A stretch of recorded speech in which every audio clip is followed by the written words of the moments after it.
اعوذ باللہ من الشیطان الرجیم بسم اللہ الرحمن الرحیم بہ نستعین وهو خیر ناصر و معین وصلی اللہ علی سیدنا و نبینا ابوالقاسم محمد وعلی آلہ الطیبین الطاہرین المعصومین لا سیما بقیت اللہ فی الارضین روحی و ارواح العالمین لتراب مقدمہ الفدا اما بعد علم کلام کی دروس کا سلسلہ چل رہا تھا اور آج کا ہمارا درس خدا شناسی کے بارے میں ہے کہ خداوند متعال کے وجود پر کون سے دلائل ہیں، ان دلائل کو، دلیلوں کو، برہانوں کو بیان کیا جائے گا۔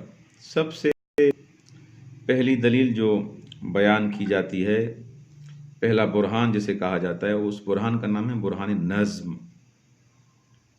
برہان نظم جیسا کہ اہل فن جانتے ہیں، نظم لغت میں تألیف کرنا یا اشیاء کا آپس میں ایک دوسرے کو، ایک شے دوسری شے کے قریب ہو، اس کو رکھنا۔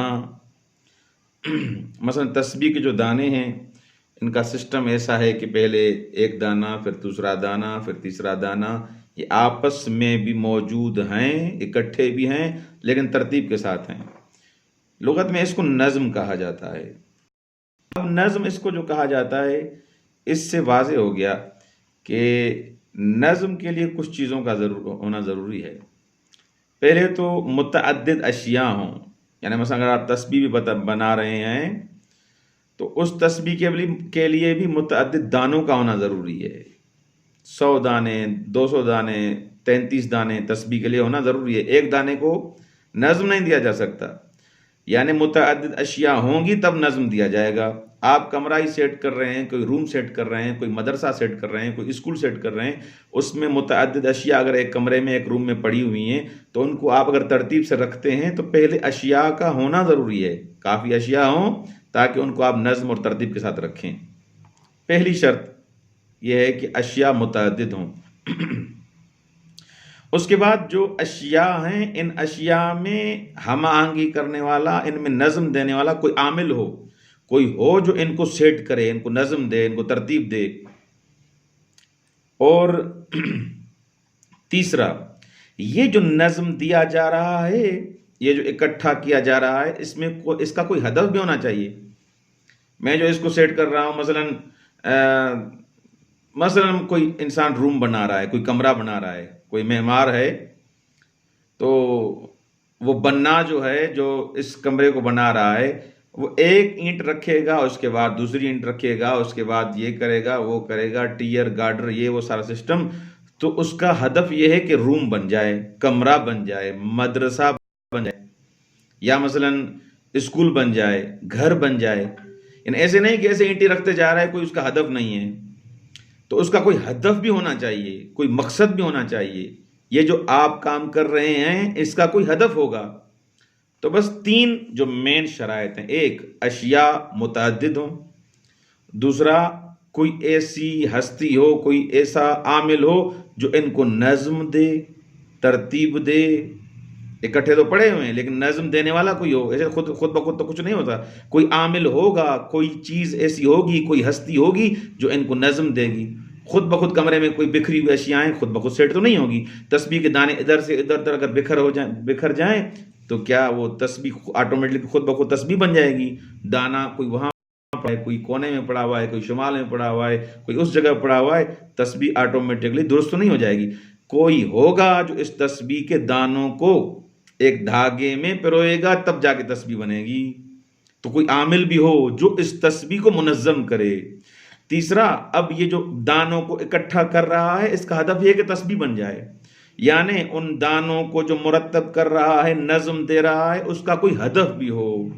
بدون ہدف، بغیر کسی ہدف کے اصلا نظم نہیں آئے گا۔ بس 3 مین شرائط ہیں۔ اب یہاں آتے ہیں، یہ چیز خدا پر کیسے دلیل ہے، خدا کے وجود پر؟ اب اس کائنات کو ہم جب دیکھتے ہیں، اس جہان طبیعت کو دیکھتے ہیں کہ ہر چیز، یہ جو آپ دیکھ رہے ہیں، یہ متعدد اشیاء ہیں، ایک چیز کا دوسری چیز کے ساتھ کوئی نہ کوئی ربط ہے، کوئی نہ کوئی لنک موجود ہے۔ جب ایک چیز کا یہ متعدد اشیاء جو دنیا میں ہم دیکھ رہے ہیں، ایک چیز دوسرے کے ساتھ مربوط ہے، آسمان، زمین، سورج، چاند، انسان، حیوان، ان کا آپس میں کسی نہ کسی طریقے سے ربط موجود ہے۔ یہ رابطہ جو موجود ہے تو یہاں پر سوال یہ پیدا ہوگا کہ یہ رابطہ دینے والا کون ہے؟ حتیٰ کہ انسان کی باڈی دیکھیں، انسان کا بدن دیکھیں، یہ آنکھیں، یہ زبان، یہ قلب انسانی، یہ کان، یہ ساری جو اشیاء انسان کی اعضاء بدنی ہیں، ان میں ایک رگ بھی فضول نہیں ہے، ایک رگ بھی، انسان کے ایک عضو بھی بالکل ایسے نہیں کہ فضول ہو، بیکار ہو۔ ایک ایک رگ کا، ایک ایک عضو کا دوسرے کے ساتھ ربط ہے، رابطہ ہے۔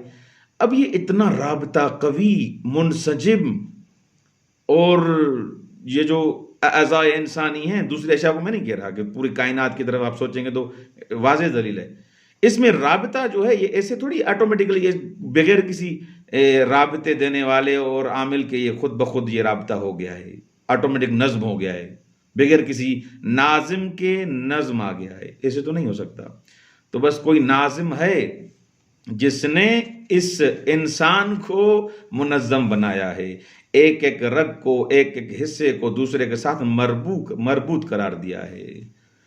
تو یہ واضح دلیل ہے اس بات پر کہ ایک ہستی ہے جس نے انسان کو خلق کیا ہے، اس کا نام خدا ہے۔ یہ برہان نظم جو ہم دیکھ رہے ہیں پوری کائنات میں، جو نظم ہے، یہ آسمان ہے، یہ زمین ہے، یہ ستارے، یہ کہکشاں، ان کا آپس میں جو ربط ہے، کوئی ایسی ہستی ہے جس نے اس کو وجود دیا ہے۔ جیسے آپ کتاب مثلا کوئی انسان لکھتا ہے، دوسری مثال، کوئی کتاب لکھے، جب کتاب لکھی جاتی ہے، کتاب تالیف کی جاتی ہے، تو اس میں یہ ہوتا ہے کہ جو لیکھک ہوتا ہے، مؤلف ہوتا ہے، مختلف جگہوں سے جا کے آرٹیکل اکٹھے کرتا ہے، ان کا مطالعہ کرتا ہے، کتابوں کا مطالعہ کرنے کے بعد پھر ان کو منظم کرتا ہے، اس کو ایک بہترین تحریر کی شکل دیتا ہے۔ تو اگر کوئی انسان کہے کہ مثلا یہ کتاب جو اتنی عاقلانہ اور عقل کے ساتھ، جو خرد کے ساتھ جو یہ کتاب لکھی گئی ہے، کوئی کہے کہ کوئی آیا یہ کہہ سکتا ہے کہ کسی بچے نے یہ کتاب لکھ دی ہے اور اچانک کتاب لکھی گئی ہے؟ نہیں، ایسے نہیں کہہ سکتا۔ کیوں؟ کیونکہ عقل مند ہی تھا جس نے عقل کو استعمال کر اس کتاب کو ایسے نظم دیا، یوں تالیف کیا ہے۔ تو ایک کتاب، ایک جلد کتاب، جس کے لیے اتنی مہارت چاہیے، عقل مند انسان چاہیے، اور کوئی ایسا شخص ہو جو ان چیزوں کو جانتا ہو، لکھنا جانتا ہو، پڑھنا جانتا ہو اور تحریر کرنا جانتا ہو، اس کے لیے اتنی شرائط ہیں۔ یہ پوری کائنات خود بخود بن گئی ہے، کوئی بنانے والا نہیں، دھماکے سے بن گئی ہے۔ اچھی تو لہٰذا کوئی ایک کتاب کے لیے بھی آپ تصور نہیں کر سکتے کہ وہ بغیر لیکھک کے، بغیر عاقل کے، بغیر مدبر کے نہیں لکھی جا سکتی۔ تو یہ پوری کائنات کیسے بغیر خالق کے خلق ہو گئی؟